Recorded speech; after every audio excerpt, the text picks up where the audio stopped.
شريك له ونشهد أن سيدنا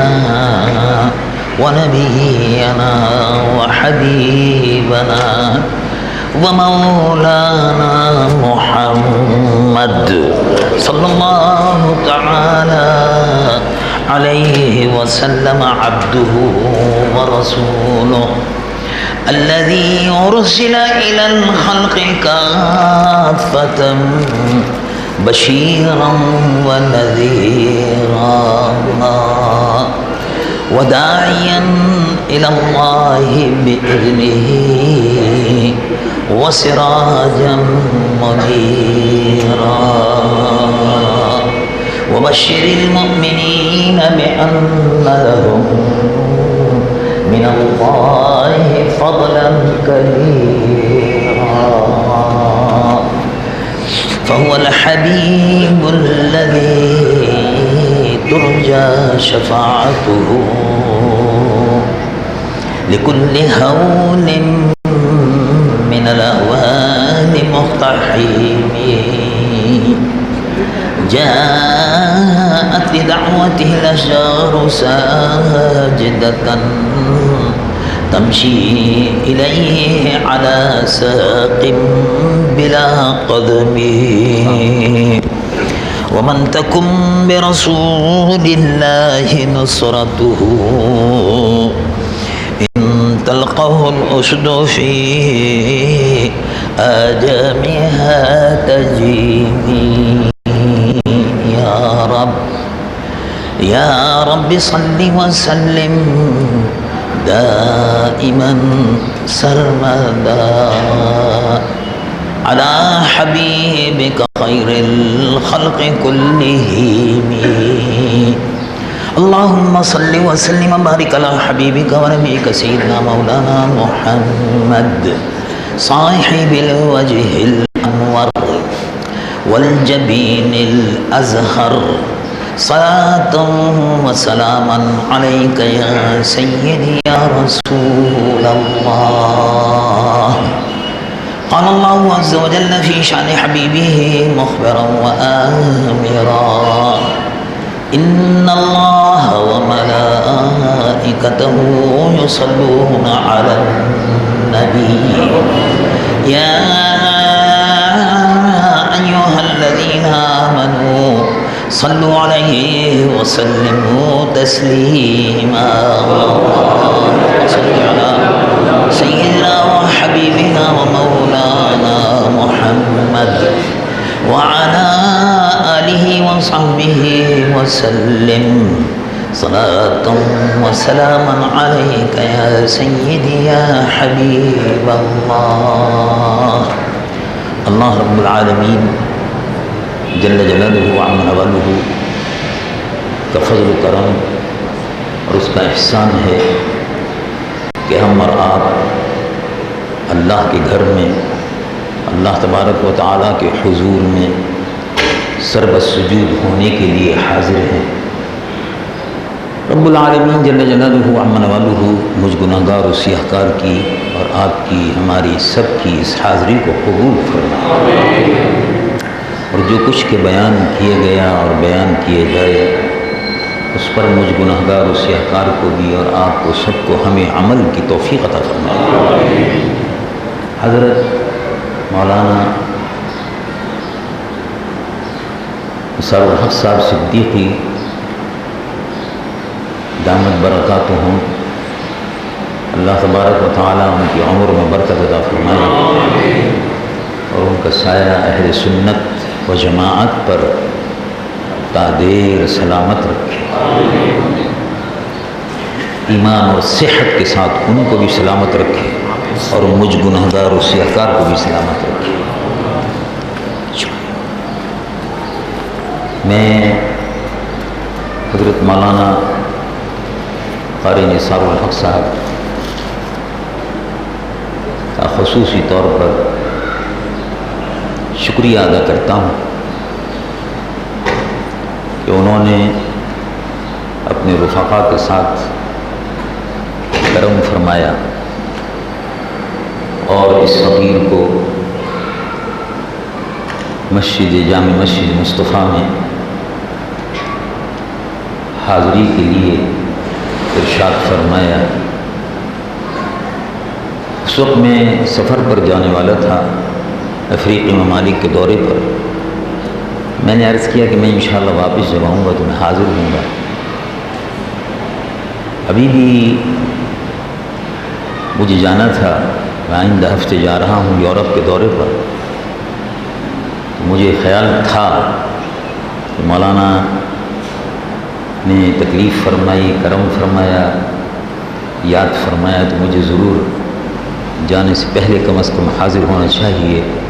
اور جانے کے بعد پھر اور مزید ان کے حکم کی تعمیل میں تاخیر ہو جائے گی۔ میں حاضر ہو گیا، اور اللہ تبارک و تعالی مجھ گنہگار و سیاکار کی حاضری کو قبول فرمائے۔ جمعہ جو ہے، یہ جمعہ بڑا منفرد نظام ہے۔ یہ یہودیوں کے یہاں ہفتے کا دن ہے۔ اتوار کو عیسائیوں کا دن ہے، اور جمعۃ المبارک اللہ رب العالمین جل جلالہ عم نوالہ نے حضور پرنور رحمت للعالمین شفیع المذنبین خاتم الانبیاء والمرسلین محمد رسول اللہ صلی اللہ علیہ وسلم امت کے لیے جمعہ عطا فرمایا۔ جو قرآن مجید فرقان حمید کی آیات طیبات سورۃ الجمعہ، اس کی آیات طیبات آپ سنتے ہی رہتے ہیں۔ عیسائیوں کے یہاں اتوار کا دن بڑی خصوصیت کا دن ہے، اور اس میں عیسائی اپنے چرچ میں جمع ہوتے ہیں اور پند و نصائح ان کے مذہب کے مطابق جو ہوتے ہیں وہ سنتے ہیں۔ اسی طرح یہودیوں کے یہاں یوم سبت ہے، سبت، اور اس ہفتے کے دن بڑے اہتمام سے یورپ میں اگر آپ دیکھیں تو بڑے اہتمام سے یہودی اپنے اپنے سینیگاگ عبادت گاہ کی طرف بڑے ذوق و شوق سے چھوٹے چھوٹے بچوں کو لے کر ٹوپیاں پہنا کر ان کو لے کے جاتے ہیں۔ نیو یارک میں، امریکہ کے مختلف مقامات پر یہودیوں کی بستیاں ہیں۔ اسی طرح سے انگلستان میں، فرانس میں۔ مجھے یہودیوں کی سلطنت اسرائیل میں جانے کا تو اتفاق نہیں ہوا، اور بیت المقدس جب میں حاضر ہوا تھا سن 1962 اور 63 میں، تو اس وقت بیت المقدس پر یہودیوں کا قبضہ نہیں تھا۔ وہ خاص طریقے سے یہودیوں کو دیکھنے کا موقع نہیں ملا، لیکن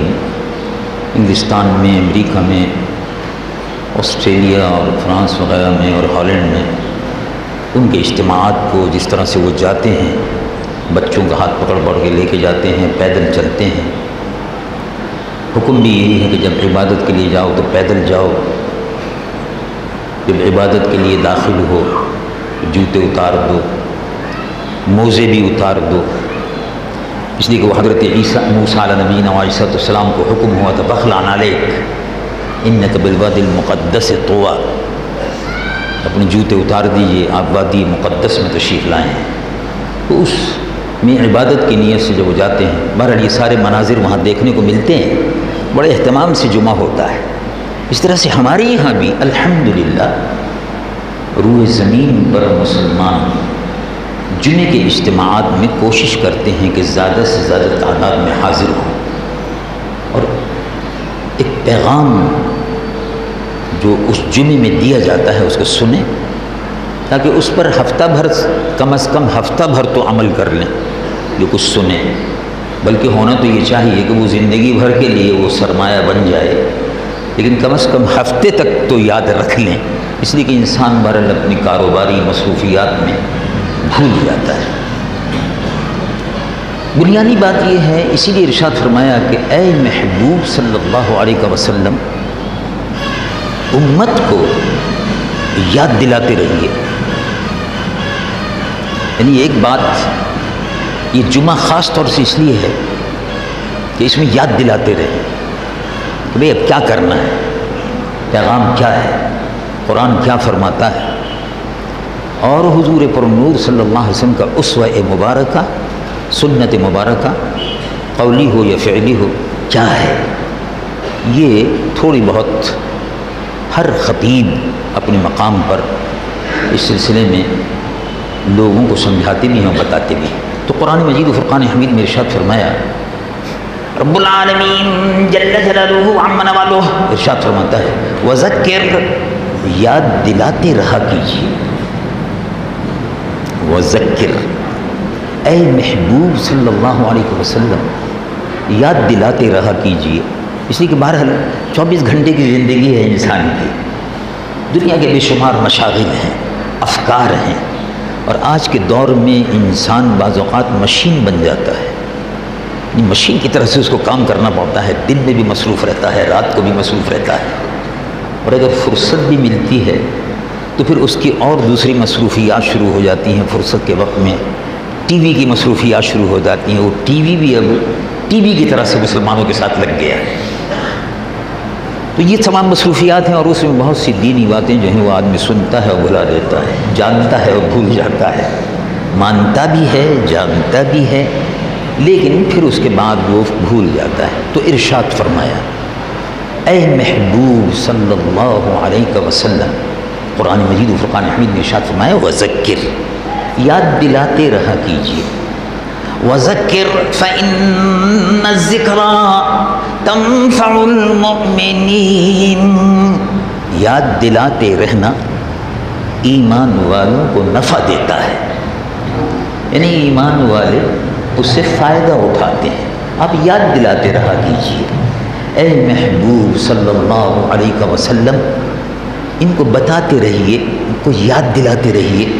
بہت سی باتیں ہیں، دنیا کی مصروفیات، اہل و عیال کی مصروفیات، مہنگائی کی مصروفیات، بے روزگاری کی مار، یہ سارے ہی چیزیں ہیں جو دنیا کے اندر انسان کو پیش آتی ہیں۔ تو اے محبوب صلی اللہ علیہ وسلم یاد دلاتے رہیے، یاد دلاتے رہنا ایمان والوں کو نفع دیتا ہے۔ حضور پر نور صلی اللہ علیہ وسلم تشریف لائے، یعنی حضور کی بعثت ہوئی۔ بعثت نبوی کا مقصد کیا تھا؟ بعثت نبوی کا مقصد یہ تھا کہ ایک اللہ رب العالمین جل جلالہ وعلا کی عبادت اور رسول اللہ صلی اللہ علیہ وسلم کی اطاعت، دو بنیادی باتیں ہیں بڑی اہم۔ لا الہ الا اللہ، اللہ کے علاوہ کوئی معبود نہیں، محمد رسول اللہ صلی اللہ علیہ وسلم، اللہ کی عبادت، اس کی بندگی، اللہ رب العالمین تک رسائی، اللہ رب العالمین جل جلالہ وعم نوالہ کی بندگی کا حق ادا کرنا اگر ہے تو محمد رسول اللہ، ان کی غلامی، ان کے دروازے سے آؤ، اللہ کی بندگی کے لیے رسول اللہ کی اطاعت کرو۔ اطاعت رسول اطاعت خداوندی ہے، اطاعت رسول سے اللہ کی عبادت کا رستہ معلوم ہوگا، طریقہ معلوم ہوگا، اطاعت رسول سے۔ تو حضور پر نور سید العالمین مصطفیٰ صلی اللہ علیہ وسلم کی اطاعت اور اللہ تبارک و تعالی کی عبادت، ہم رسول اللہ کی اطاعت کرتے ہیں اور اللہ کی عبادت کرتے ہیں۔ حضور پر نور صلی اللہ علیہ وسلم نے 360 بتوں کے سامنے سے سر کو اٹھا کر ایک اللہ کی بندگی میں جھکا دیا۔ اور دل کو رسول اللہ کی طرف ان کی محبت میں بھر دیا تو سر اللہ کے حضور میں جھک گیا، دل رسول اللہ کی محبت میں معمور ہو گیا۔ اطاعت رسول، محبت ہوگی اطاعت ہوگی،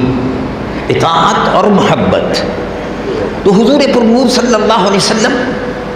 کی ذات اقدس سے وابستگی، جب حضور سے وابستگی ہوگی تو حضور پر نور صلی اللہ علیہ وسلم نے امت کو کلمے پر جمع کر دیا۔ آؤ، رب العالمین نے ارشاد فرمایا کہ اے محبوب فرما دیجئے آؤ، میں تم کو اللہ کی طرف بلاتا ہوں، میں تم کو اللہ کی طرف بلاتا ہوں، آؤ،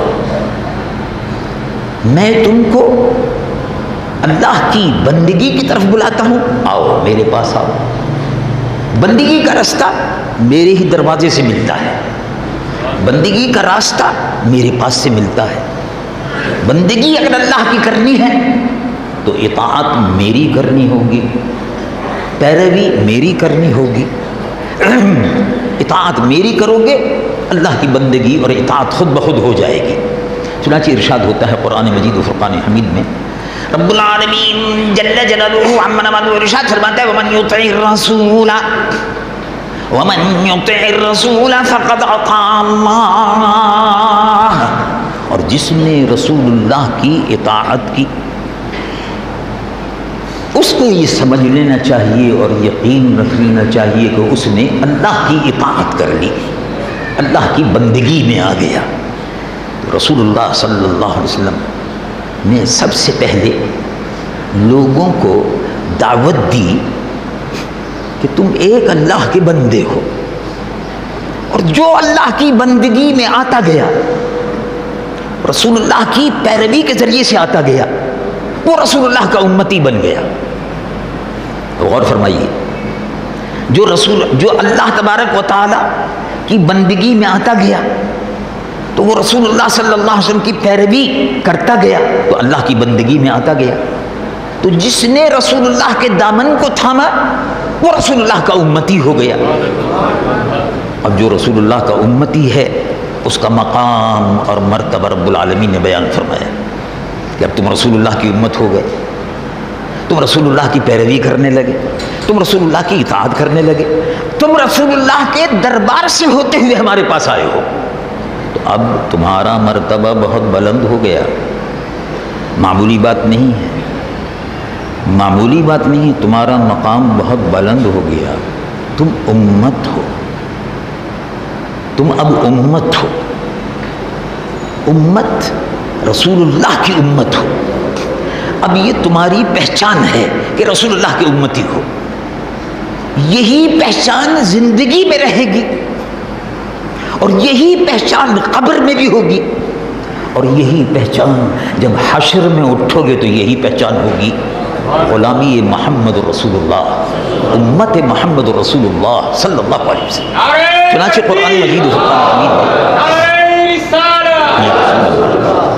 قرآن مجید و فرقان حمید میں اللہ رب العالمین آپ سے اور مجھ سے مخاطب ہے، آپ سے اور مجھ سے مخاطب